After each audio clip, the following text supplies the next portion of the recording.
Donald Duck was first introduced in The Wise Little Hen in 1934, and the band concert was the first Mickey Mouse cartoon to be released in colour in 1935. 2 years later, in 1937, Snow White and the Seven Dwarfs was released as the first ever feature-length animated film, being aired at the Cathay Circle Theatre in Los Angeles. It was produced at the unheard cost of $1,499,000 during the depths of the Great Depression.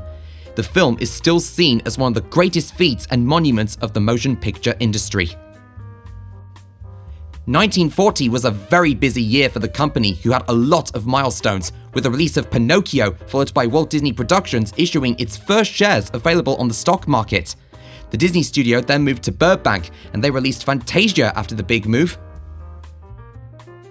Walt and his artists went on a goodwill trip to South America in 1941. During his time in Argentina, his father passed away, but he still fulfilled his commitments abroad. Whilst abroad, he was meeting presidents, government officials, actors, radio presenters, etc., etc. The US Army moved onto the Disney studio lot after the bombing of Pearl Harbor, and it was used as an anti-aircraft base.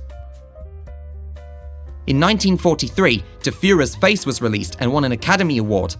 In this short, Donald has a nightmare that he was living in Germany during the war, and he wakes up, glad to be a US citizen. The Three Caballeros, released in 1945, combined live action with the cartoon medium, a process Walt used successfully in such other features like Song of the South and the highly acclaimed Mary Poppins.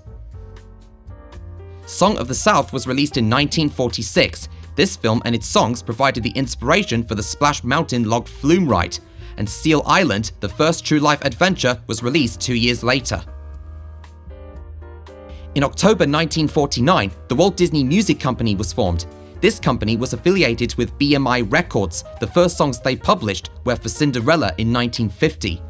Of course, the start of the 1950s era was where Treasure Island, adapted from the 1883 novel, became the first completely live-action feature by the company, followed by their first television show, 1 Hour in Wonderland, which served as a promotion for Alice in Wonderland.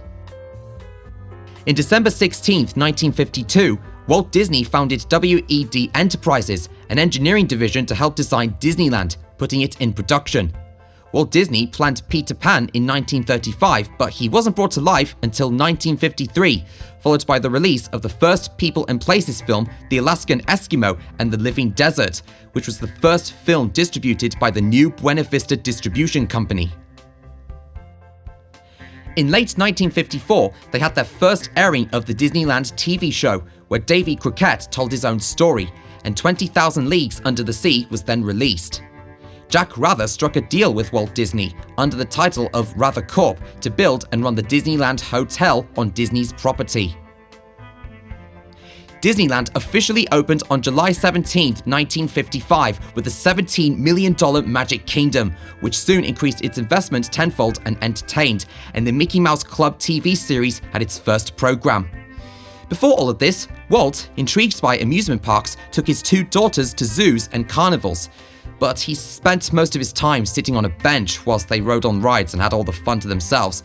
And then he realized how bored adults can get at amusement parks. That was when he wanted a park where both adults and kids could have fun all together. After Disneyland opened, that was when the term theme park started to be used.